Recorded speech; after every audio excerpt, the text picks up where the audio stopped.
ये अभी चयन बोर्ड के एक मेंबर से मेरी बात हुई है, जिनके माध्यम से बहुत कुछ हमें अपडेट मिलती रही है। उनका ये कहना था कि पूर्व में जब कोई विज्ञप्ति जारी हो जाती है, जिसकी प्रक्रिया स्टार्ट पहले से ही हो जाती है, उस पर किसी प्रकार की आचार संहिता लगने का सवाल ही नहीं उठता। लोक सेवा आयोग भी एलटी का विज्ञापन देने जा रहा है और टीजीटी पीजीटी का विज्ञापन शासन की ओर से हरी झंडी मिल चुकी है, चुनाव आयोग की अनुमति मिल चुकी है।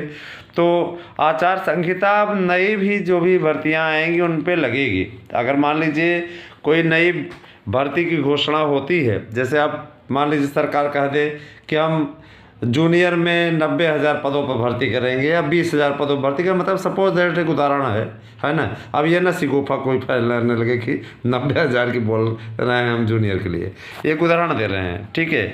तो कहने का तात्पर्य ये कि पूर्व में जो भी घोषित प्रक्रियाएं हैं, जैसे कि इसकी प्रक्रिया शुरू हो चुकी है, उनका कहना है कि इसकी प्रक्रिया शुरू हो चुकी है, अधियाचन मांगने की प्रक्रिया से ही भर्ती प्रक्रिया शुरू मानी जाती है, ऐसा चयन बोर्ड की नियमावली में भी स्पष्टतः लिखा हुआ है।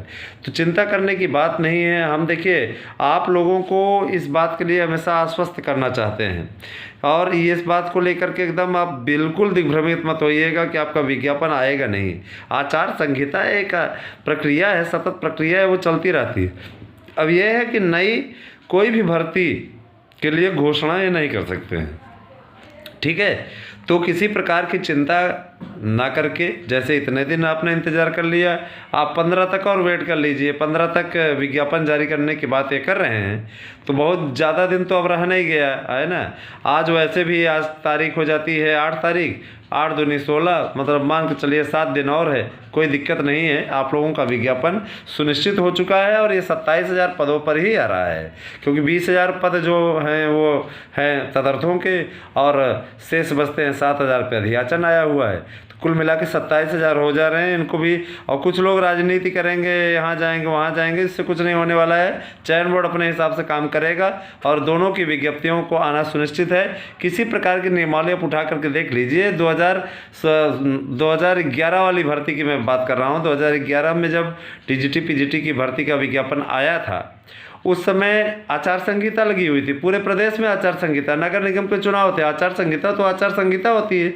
अब ये थोड़ी ना बटी हुई है कि एक यहाँ आप देखते हैं पंचायत चुनाव की घोषणा हो जाती है तो कोई नई भर्ती नहीं होती, कोई चीज़ नहीं होती है ना। तो आचार संहिता का बहाना बनाकर लोग टाल देते हैं। तो यहाँ पे पूर्व में घोषित ये प्रक्रिया है, इसलिए इस पर कोई दिक्कत नहीं है। सरकार ने भी इसीलिए पूर्व में घोषित करा दिया। सचिव ने भी ये बयान अपना जारी कर दिया कि देखिए भैया क्लियर है एकदम कि आचार संहिता का बंधन इस पर लागू नहीं होगा। आपकी विज्ञप्ति जिस दिन से अधियाचन मांगा जाने लगा उसी दिन से पुराना विज्ञापन हो गया, कोई समस्या नहीं है।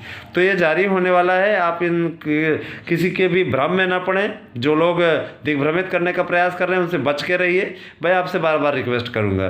धन्यवाद, शुभ रात्रि। मस्त रहिए, मौज करिए, एकदम परेशान मत होइए। एकदम निश्चित वैकेंसी आने वाली है। और नोट्स में के प्रति इस प्रकार की रुचि जो लोग दिखाए उसके लिए उनका बहुत बहुत आभार। जो लोग अभी भी आज भी बुकिंग किए उनके लिए भी आभार कि वो इतना विश्वास कर रहे हैं, हमारे साथ में जुड़े हुए हैं।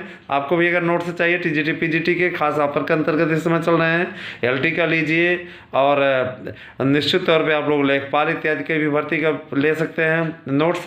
तो बने रहे हमारे यूट्यूब चैनल पे, आपको निश्चित तौर पे सब सटीक जानकारी दी जाएगी। विज्ञापन तो आपका निकलवा के रहेंगे, एकदम निश्चिंत रहिए। धन्यवाद, शुभ रात्रि।